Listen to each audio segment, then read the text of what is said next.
Hello, everyone, and welcome to Strategies for Academic Success. I would like to introduce our presenter today, Carrie Oliva, Academic Director. Thank you all. Great. Christine, will you be able to move through the slides? Okay, Yes. excellent. Yes. So it's great to meet all of you and to understand a bit more about what you want to study. We want to give you start with some important dates and reminders for the spring semester. The on-campus move-in day is January 9th. And orientation is January 10th through the 13th. And orientation is required.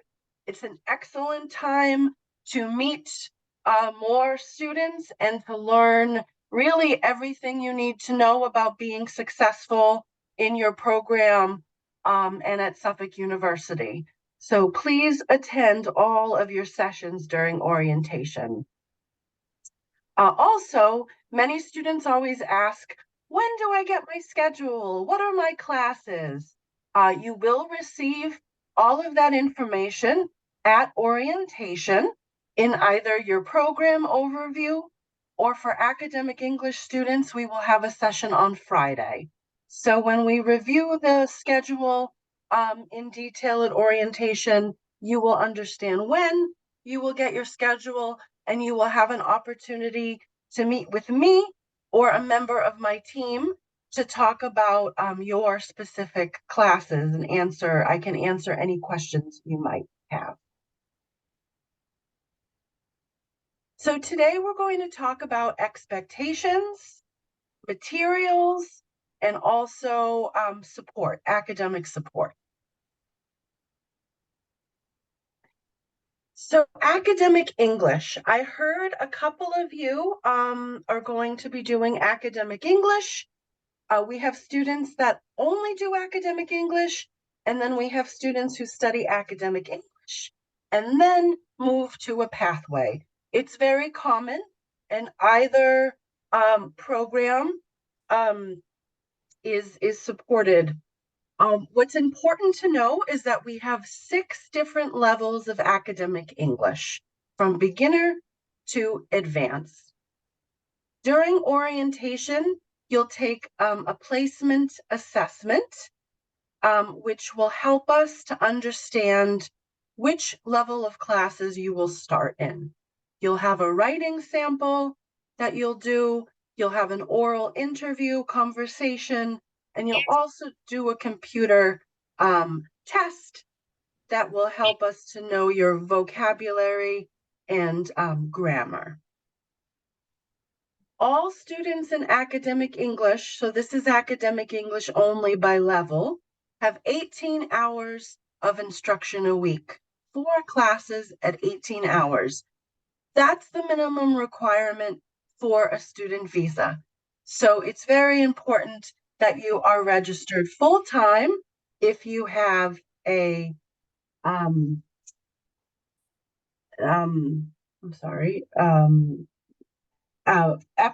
visa. All levels include a listening and speaking class, listening, speaking, pronunciation, a reading and writing class, and then there are elective classes by level. Some include American Cultural Studies, student engagement for academic success, and we also have some vocabulary classes, and those change during each semester. We'll talk a little bit more about this in more detail at the end of the presentation, but I want to tell you that we have a lot of tutoring options at Suffolk through our Center for Learning and Academic Success, for academic English, for our undergraduate bachelor's program, and for graduate students. There are workshops, there are one-on-one to get help with writing, presentation skills, and this is at no additional cost to you. This is all included in your tuition fee. So I always highly encourage students to use it. Even if you're doing well and you just want to review, it's an excellent way to get more support.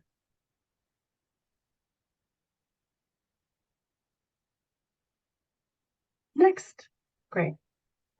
So I see Arthy's on here. Arthy, I think you are an international year one.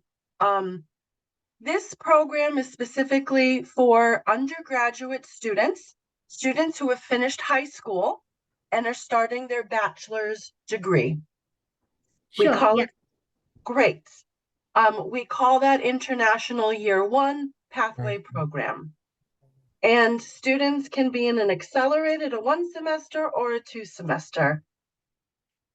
There are 5 different tracks that you can choose from, and you've all chosen already. Business, computer science, general in the College of Arts and Sciences, which can be pre-law, psychology, social sciences. Those are some examples. Science and mathematics, art and design.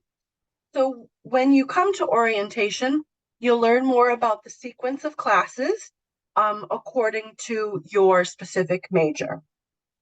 It's also important that you can change your major. Some students start, for example, in the business pathway, and they realize at the end, maybe I want to learn something different, or maybe I want to do a double major, and my team will help you to make sure that you stay on track for graduation with that. So please come to us with any questions. What is the same for all of the undergraduate pathways is that you're required to take 2 English for academic purposes classes. And those are 4 credits each towards your degree. One is listening and speaking based presentation skills, and one is reading and writing. So at the undergraduate level, it's common for students to take between 15 to 17 credits each semester in order to graduate in the typical 4 years. Some students take longer, and that's okay, but that's the average. If you haven't already, I encourage you to go to Suffolk's website and explore the academic majors. You did have to list one on your application, but you can change it, or you might stumble upon something that you realize you want to learn more about, and that's what we're here to help you discover. Great. Graduate. So I heard we have a couple graduate students. MBA was popular, and also a master's in communication. You are considered a graduate pathway, and again, some of you will do academic English first, and some of you might start your graduate pathway in January. It's important to know that we have at Suffolk 3 different schools. We have a business school, the Sawyer Business School. We have a College of Arts and Sciences, and we also have a law school. So the MBA students are in the business school, the Masters of Communication. I heard Maria. Yes, Maria, you're in the College of Arts and Sciences. And students, depending, excuse me, depending on your application, you would be doing a 2 semester or a 1 semester. What's important to know is that all of the graduate pathway programs have academic English courses in your curriculum. If you are a 1 semester student, you take 1 academic English course. And if you are a 2 semester student, you take 2 each semester. These are non-credit courses, so it's different from the International Year One program that I just described. These courses do not count towards your degree, but they're just as important because they're giving you the foundations to be successful in your graduate program. You'll have an opportunity to practice presentations, make sure you feel really comfortable writing papers and essays and memos, concurrently at the same time as you're taking your graduate pathway courses. Some programs also have a language support class, finance specifically, and our certificate programs, but I don't believe anyone right now is in the certificate program on this call.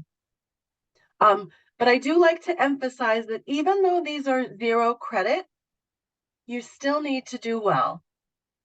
You can't focus only on your graduate classes and not on your academic English classes. It's everything together in a whole circle. I look at it. And there are specific progression requirements for each program.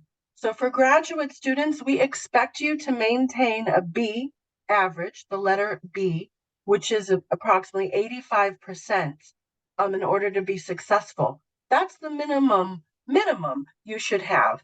We often have students that do even better than that, and that's great, but that's the minimum at the graduate level. Next.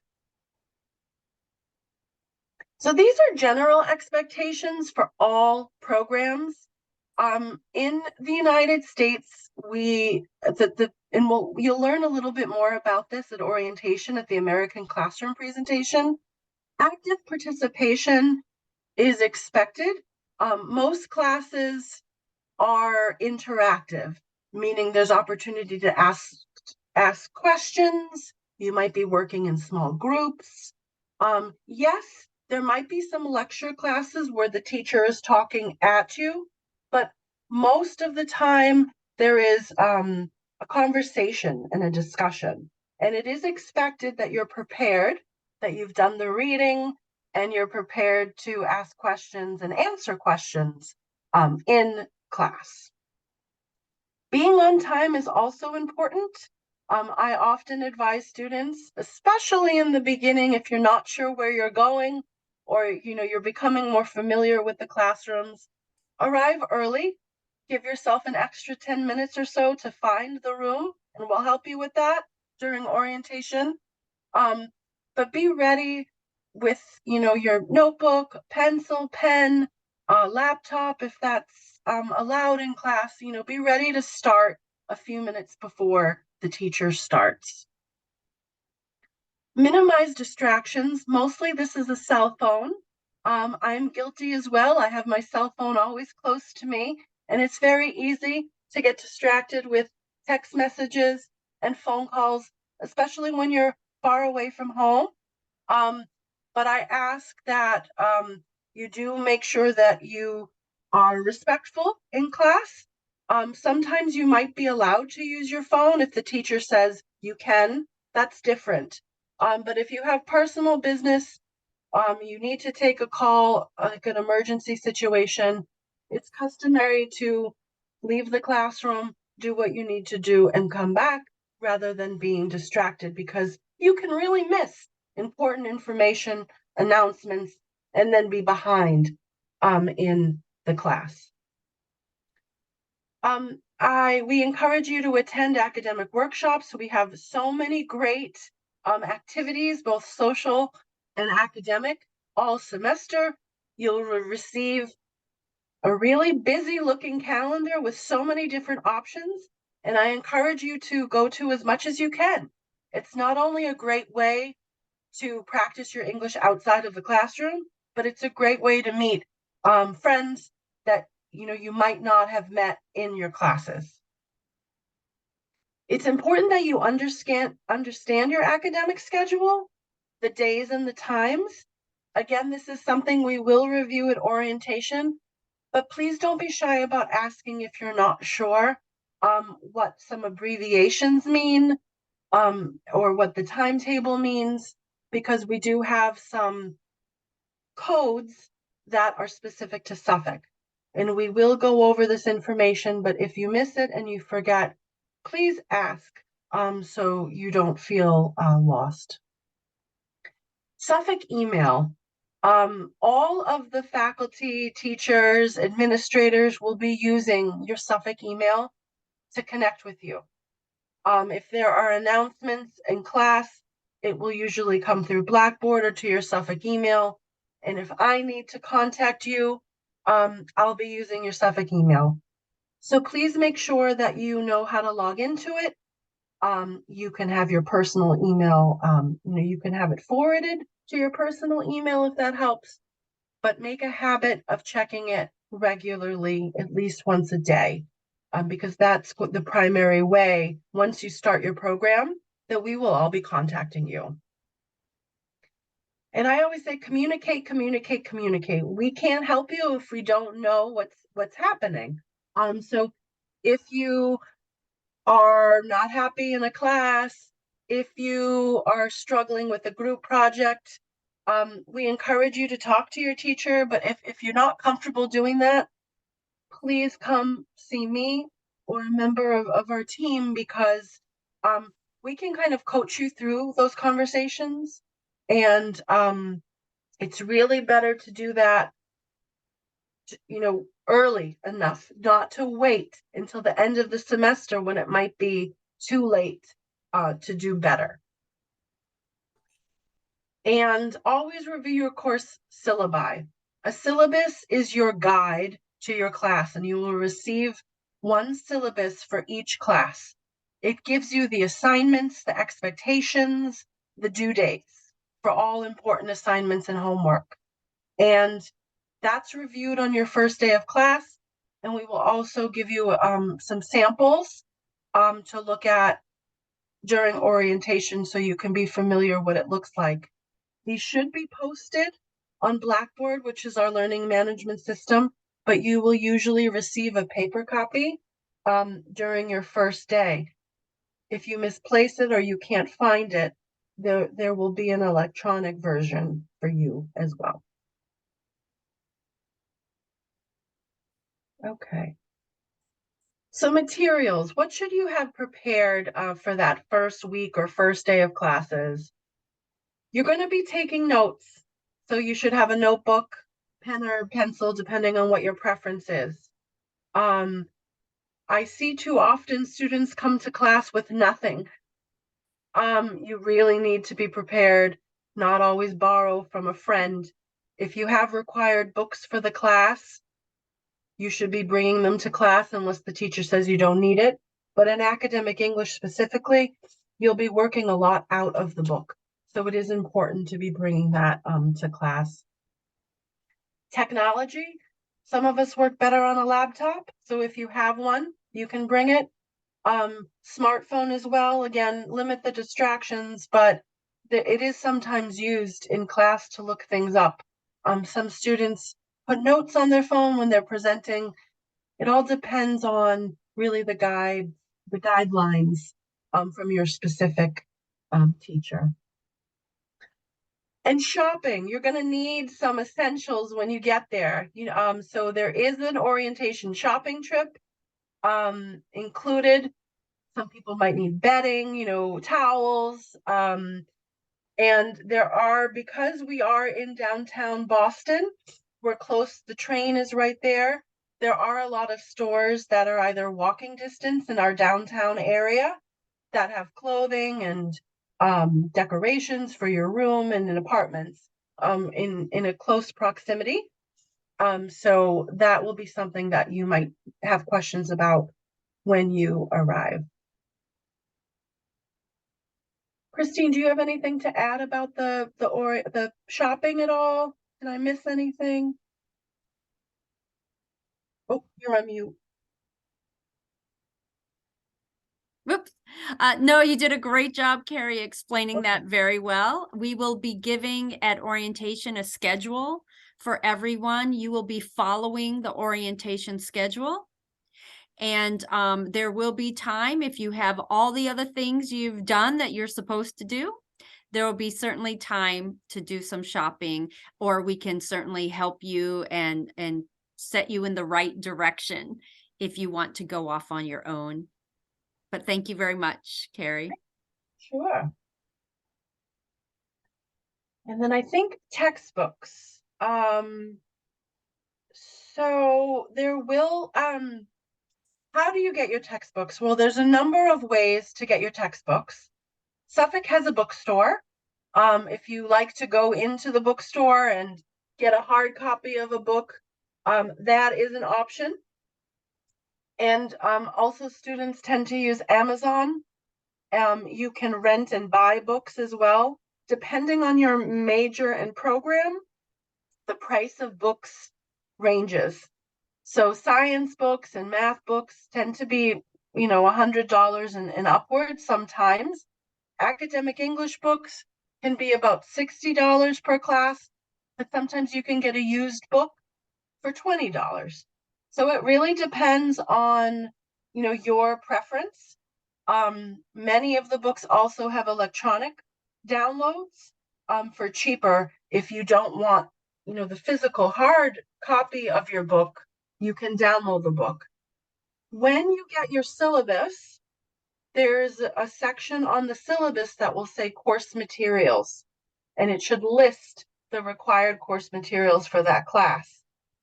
It should be explained to you how you can get it. It's not expected that you have all of your books on the first day, but many students do like to go get them beforehand. It's just one less thing to do. So if you have time, I think when we do the campus tour, we'll stop at the bookstore so you know where it is. And there's also a video that we have on our student experience website. And it doesn't look, I don't think the link is here, but No, I think that was a placeholder, so we okay. apologize for that. No, but I wouldn't have shown you the video now, but there is a video that was made for students kind of giving you directions on how you can also see what books are needed for each class. So we'll make sure that you have that link. We can send it to you electronically, or it is posted, I believe, on the student experience website as well. Yes, I think what we'll do is in our next communication to you, we will include the video since Perfect. we talked about it now. We'll include it in our next email that is sent to students next week. Great idea. Great. And then the next slide is about support, academic support, English language support, and there's a lot of it. It's a lot of information, and there will be a session of this during the first 2 weeks of class to learn more about how to make an appointment. But to give you an overview, like I mentioned, we have tutors for really almost every class. Sometimes there's a class that there might not be a tutor for, but we have a lot of writing tutors, and the majors that you're in for MBA, for example, the MBA classes have content specific tutors as well. There are student instructional leaders for some classes, and those are peer tutors, students who have taken the class successfully, and they work with the teacher and the students to have study sessions. And you'll receive a list of the classes that we might have student instructional leaders for. Our undergraduate business class is the most popular one, where we have the student instructional leader. Academic advisor, class act workshops. Class is the Center for Learning and Academic Success. So those themes might be related to a review or techniques on how to make a PowerPoint, strategic reading. There's different topics that you can choose to attend. Office hours are very important, and sometimes this is a new concept. It varies in terms of the time and whether or not they're in person or virtual on Zoom, but all faculty are required to have at least 1 hour available per week as an office hour with a location where you can go and ask questions. Sometimes you might talk to the teacher before or after class, but that can be hard, especially if there's a class before in the same room or after, and you feel a little rushed. So this is a good time to either make an appointment or to drop in and ask teachers any clarifying questions about assignments, or maybe you received an assignment back with feedback that you don't quite understand. Maybe you lost some points or didn't understand a comment and you want clarification. This is an excellent time to talk to the teacher about it. We also have academic coaching, and this is different than tutoring. An academic coach is somebody that you would meet with more regularly. Some students go every 2 weeks, once a month. They help with time management, study strategies, kind of keeping you on track. Very, straight A students, 4.0 students use academic coaches, and then sometimes students who are struggling use academic coaches. It doesn't matter. It's open to everybody. And this is, again, something that is part of your tuition. So if you like to be accountable or just to have a relationship to talk about your learning, this is a good opportunity for you. And I already mentioned writing tutoring. All of your classes have writing, lots of writing, probably, depending on and all of their programs here. That's the common theme, right? So there is English language tutors, peer tutors for writing. And there's also English language support for second language learners. There are workshops that are usually held on our floor in our center, and we can show you where that is. And we hope to have a peer conversation hour.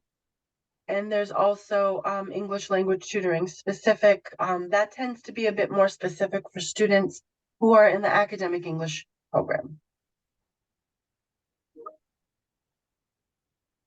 Thank you, Carrie. Yeah. And now we'll just wrap up and give you some more reminders and information, and then we'll see if there are any questions. So at this time, I want to remind everyone that we have one more webinar in our series. It is a drop-in question and answer, but we're going to have special guests there. These will be our current students and former Into students will be there to answer your questions and introduce themselves. They are our Peer Leadership Council, and they'll tell you about on-campus club activities and how they are doing at Suffolk, and let you know anything you want to know. They will be both grad students and undergraduate students. And that is Tuesday, December 13th at 8 p.m. So we're flipping the time because these are students now studying, and for them getting up at 8 a.m. is very difficult. So we want to make sure they are there. But hopefully you can also be there, even if it's the morning time for you. It will be our nighttime here. In addition to that, please know that we have email into@suffolk.edu. You can ask any question at any time. We have a website, the Into Suffolk Student Experience website. And we also have Instagram. We have 2 Instagram pages for you. All right, so I'm going to stop the recording now and see if anyone in our audience has any questions.